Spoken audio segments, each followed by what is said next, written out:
Since I was last in the lab, I've been creating artworks using the materials from the lab.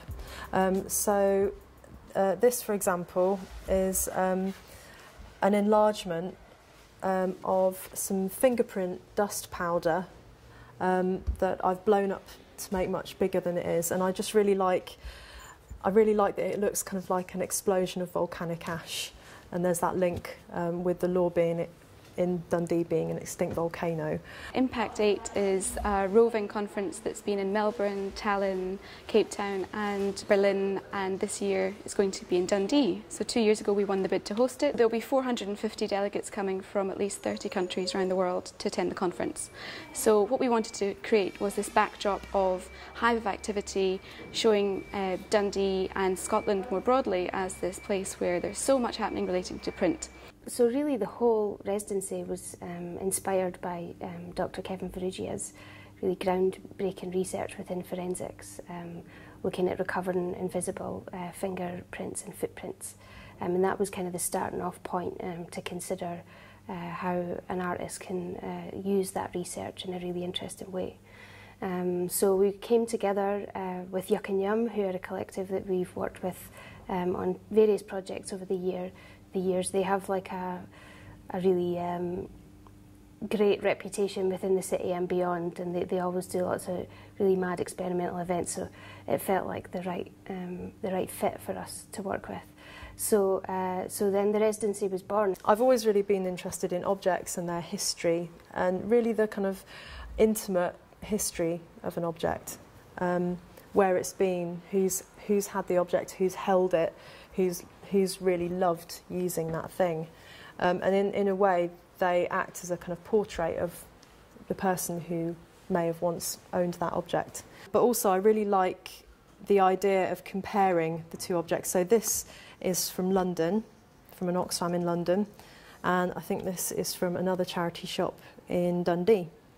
And in the lab, they have a comparison microscope where you can compare different kinds of fibres, and you can see a kind of double image as you look through the viewfinder. And so I really like that idea of kind of having a double image. And in a similar way, I'm doing that with these two footballs as well. So this one is from London, and this one is from Dundee. But I'm going to cut the seams, and I'm going to lay them flat. And I'm hoping to use either fingerprint powder on them, or a kind of solution that's used for picking up mud in the lab. And then I'm hoping to roll that through the press. And I'm hoping that the kind of fingerprints and mud will come out using those forensic materials.